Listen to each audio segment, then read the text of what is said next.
Hello, I'm the Nostalgia Critic guy. Remember it so you don't have to. And welcome to another special edition DVD review. And may I remind you, there's no refund. Oh yeah, you should be moaning, because today we got Doomsday Machine.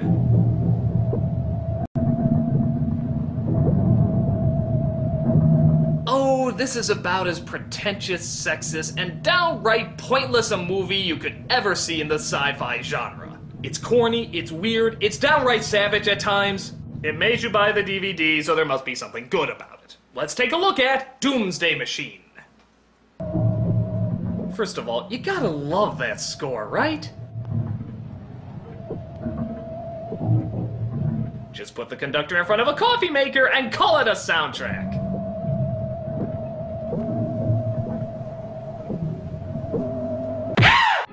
We then cut to a super secret lab. Apparently it's so secret that they protect it with one entire guard.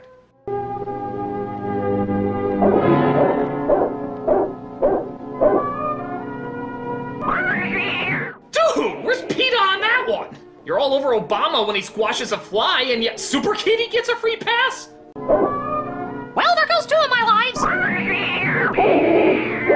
lives. So that's right. All of the problems in this movie can be traced back to one simple source. Cat! So in this maximum security resort, the spies come across a scientist going to work. And you'll never believe how she kills her.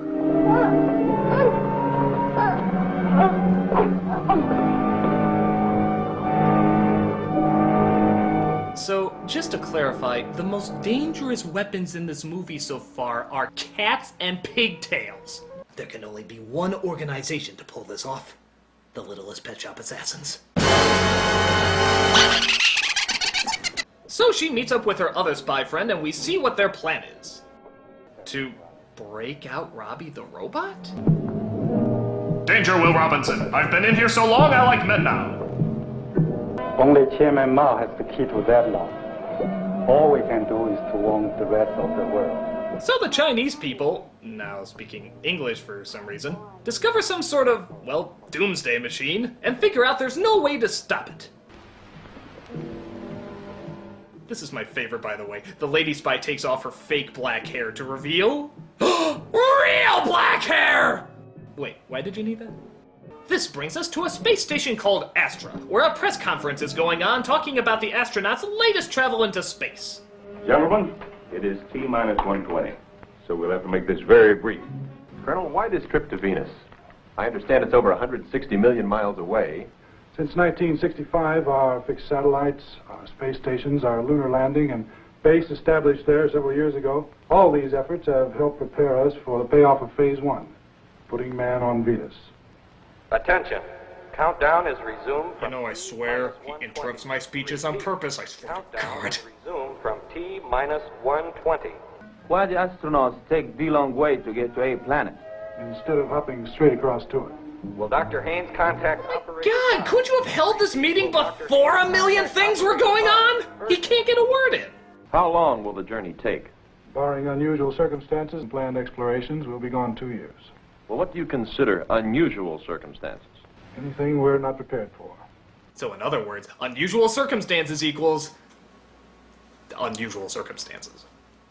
Flight crew, stand by. That includes me, gentlemen. What, that's it? That was like 5 minutes long! Who put this thing together? This is like the worst ran press conference in history! And now, the president of Astra. 2 minutes ago, a nuclear bomb was dropped in the city of... Mr. Howard, your toast just came out of the oven. Repeat, your toast just came out of the oven. And seeing how I only scheduled 10 seconds for this meeting, that's all I have to tell you. Remember what I said, especially the part about breathing. Report to security headquarters for reclassification. Cruise ship went out with miniskirts. This is 1975. Even if you kept up with your comic books, you ought to know what China's been fooling around with. So the astronauts are escorted in their security Ford wagon and put on their finest ice cream man uniforms to go into space. But there's just one little hiccup. You are to replace 3 of your crew with 3 other officers. Women? Now I've heard everything. Women? What, are they gonna paint the inside of the ship pink or put curtains on the windows? Next they'll be wanting to vote! Colonel, this is ridiculous. It's absolutely insane. Personally, I think you're out of your minds. Yeah, I mean, what kind of men would possibly want women on their 2-year absence away from humanity? You know, guys, a little clam bake in your sausage factory might not be such a bad idea. What about the emotional stability of a mixed crew in deep space for over 2 years? Colonel, we're quite stable. No, you're not. Haven't you seen the dictionary in 1975? Women. Emotionally unstable, dishwashing baby makers. I'd like to see the passage of time prove me wrong! This is Dr. Marion Turner, flight surgeon, microbiologist. Lieutenant Carlson, the computer instrument tech and meteorologist. Hi. Major Bronsky, co-pilot and survival specialist. We call her Scary Spice. You haven't said anything yet, Doc. What can you say, Colonel? It's a presidential order. There must be worse fates, Colonel. Ladies? I don't believe it. You know, there must be a practical side to having women. You mean like having your socks washed? And now, Prejudiced Joe's old-timey humor. Hey, what do you call a man who just lost all logic? A woman! How many women does it take to screw in a light bulb? Screw in a light bulb? That's a man's job! Get back to cooking! What do you call a woman who thinks she has the same rights as a man? A damn good comedian! Thank you, thank you! Now, let me talk about that wacky Martin Luther King Jr. I'll need my blackface for this one. So they get suited up to go, roll some obvious stock footage, and finally shoot up into space. What, did a leprechaun piss in the earth today? What's with all the green? Colonel, what about Dr. Perry? But the doctor is having trouble breathing, so one of the women decides to give him some oxygen, despite the fact that they only have 1 minute before the thrusters kick in. Major Bronsky, get into your seat. We fire in less than a minute.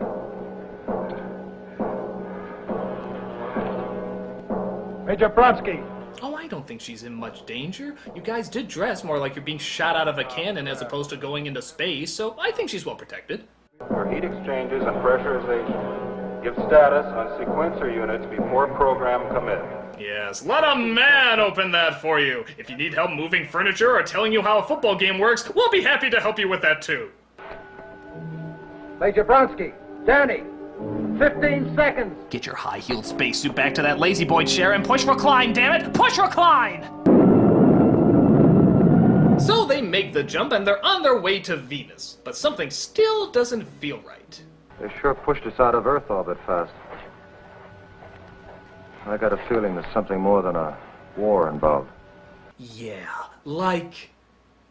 No, how do you realistically top war? The women, of course, show a classic case of helmet hair, as they find it's not always easy to get along with their male counterparts.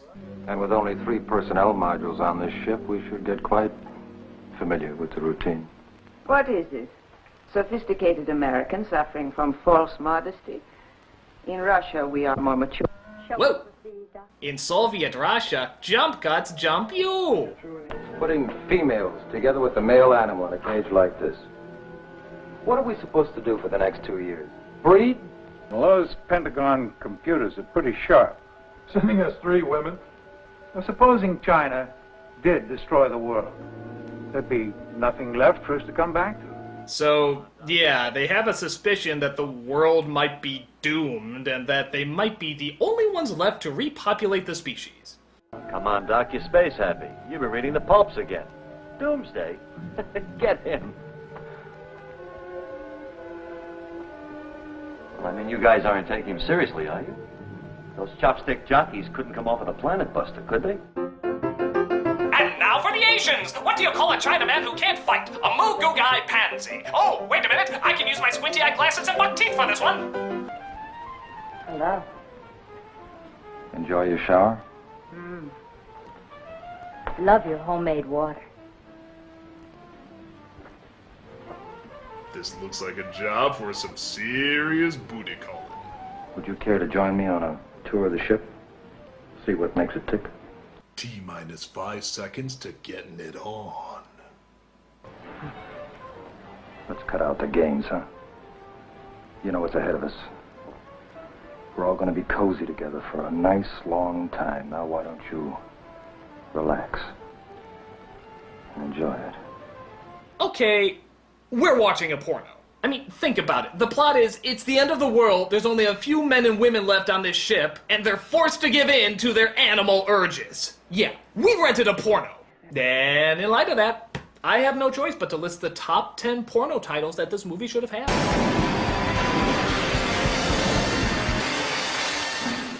Number 10. In space, nobody can hear you fuck. Number 9. Star Horse. Number 8. The Titulator. Number 7. Voyage of the Starship Booby Prize. Number 6. The Dama-Matrix. Number 5. E.T. the Extra Titillating. Number 4. High Banger. Number 3. The Tight Stuff. Number 2. Babe Runner. And the number 1 porno title that this movie should have had is... Spaceballs. Play me off, Paul! So while the women look for something to wash everybody's socks with, one of the astronauts puts together what's going on. This whole mess was unnecessary. I mean, bringing you women along. Some stargazer panicked and thought the world was going to end, didn't he? Figured a few people like you and me could do a rerun on Adam and Eve. Yes, something like that. I mean, the idea that a woman could do the same job as a man. It's so ridiculous. You wanna fuck? Look, Colonel, we're only doing what we were ordered to do, and if it doesn't suit you, well, I'm very sorry. No, without your glasses, you're a very pretty doctor.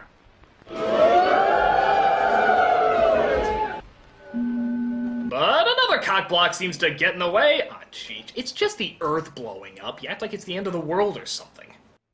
My God. They did it. It's happened. Nuclear war. You maniacs! You goddamn maniacs!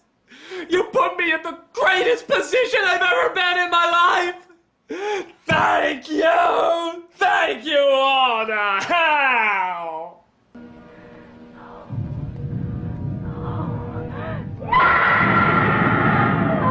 Oh, shut up and make us a sandwich. You shut up. Mason, when you...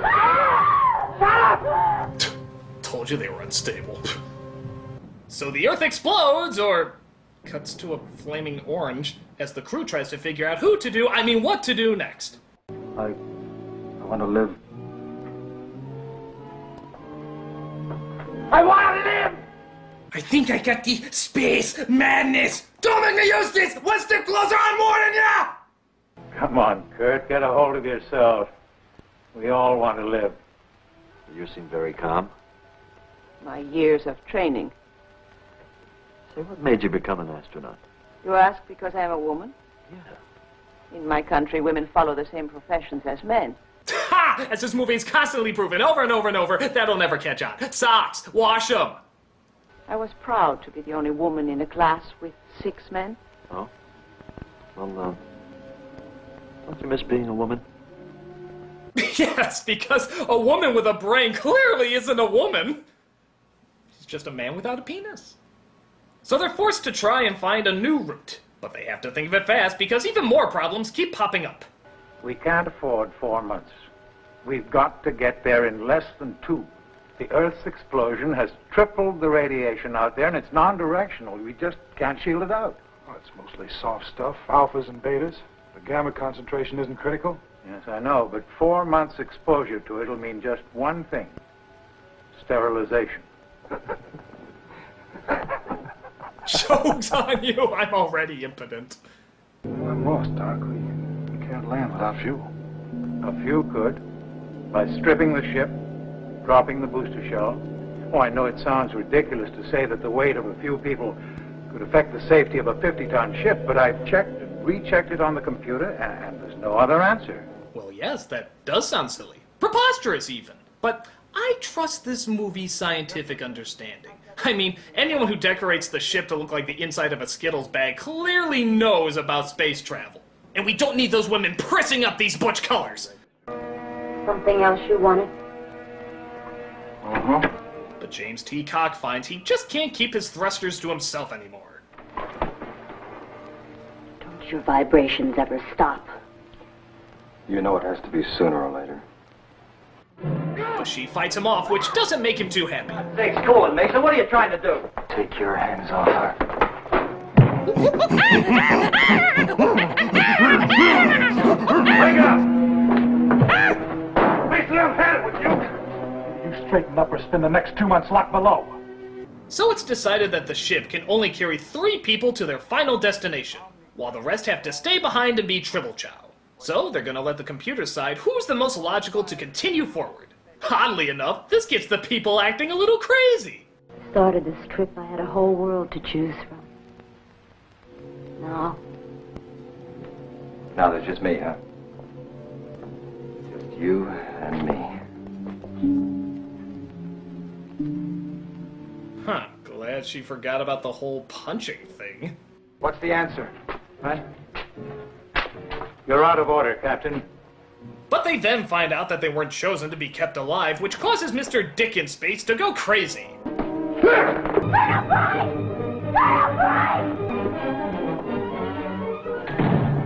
crazy, Kurt. You know that. You're crazy. You don't want me. It's disgusting. Let's roleplay. It's the end of the world. We have to repopulate the human race. You slam yourself right into the air shaft button. Uh-oh. Look out!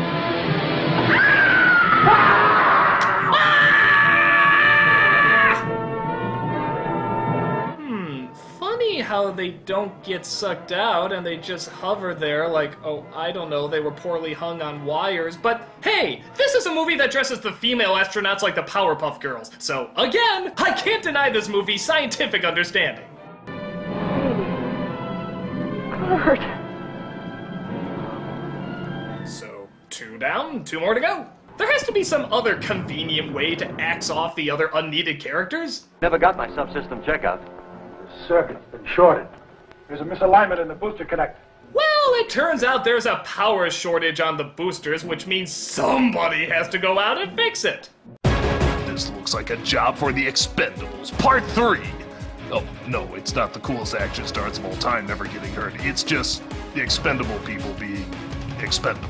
But you know what? That's kind of cool! If you're 80 years old, suffer a blow to the head, and don't like entertainment. XG! But they come across some sort of space station. Funny, they never noticed that before. And the 2 of them go inside.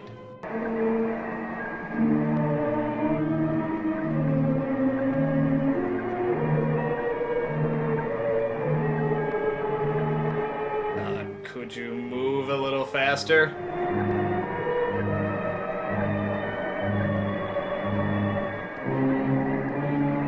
Little faster, please.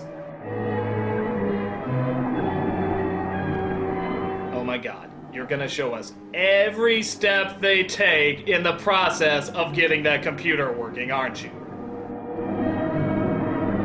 Oh, hell, they're not even showing the process. They're just keeping the camera at this angle and they just look at the screen. And I'm not kidding. This shot of them just looking at a TV screen with nothing going on at all? 8 minutes long, folks. 8 minutes! Oh my god, this movie was just bad before, but now we suddenly worked our way into Manos territory. What the hell are you doing? Just get something done!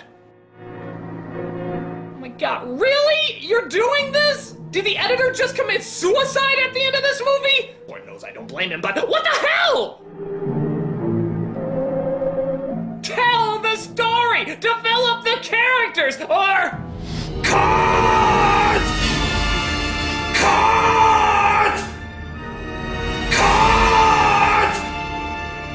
But finally, after 8 minutes... 8 minutes! Okay, I'm getting carried away. Something does finally happen. They get some audio. We are the collective minds of this world your craft now orbits. Okay. Be it enough for you to know that during the span of our evolution, our civilization has witnessed the birth and death of worlds and suns unfold. Your time is short.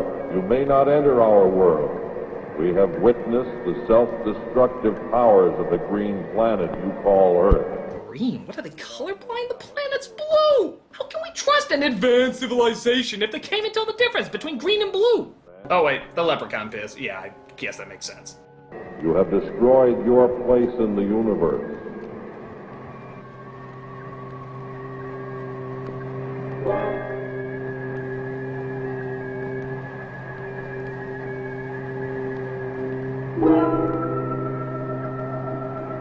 Line! Last of man, listen, of this we will tell you. Your journey will continue. Something very strange and very great awaits you beyond the rim of the universe. And now, last of man, your journey will begin.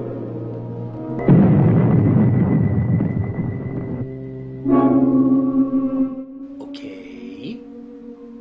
Yes? What are we looking at? A magic eye picture? Do something! Hello? Oh, hey, it is a magic eye. I'm suddenly seeing the most beautiful words I've ever seen in my entire life. The end.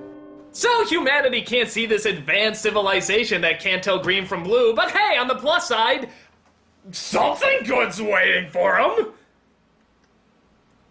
Yay for them. Sort of a weak-ass ending for a weak-ass idea, isn't it? This movie is sexist, racist, has no idea what good sci-fi writing is, and the idea comes out of a porno that the cinema snob would review. It's just dumb as hell. But to be fair, it's kind of funny. If you like dumbass movies, well, then this one is certainly up there on the dumb totem pole. If you crave camp like nobody's business, then you might find this to be your sci-fi monolith. It's corny, it's lame, it's filled with enough stupid scenes to get a lot of laughs out of people. So, if that sounds up your alley, give it a watch. I'm the Nostalgia Critic, and if you'll excuse me, I'm gonna find a woman to wash my socks. Ow!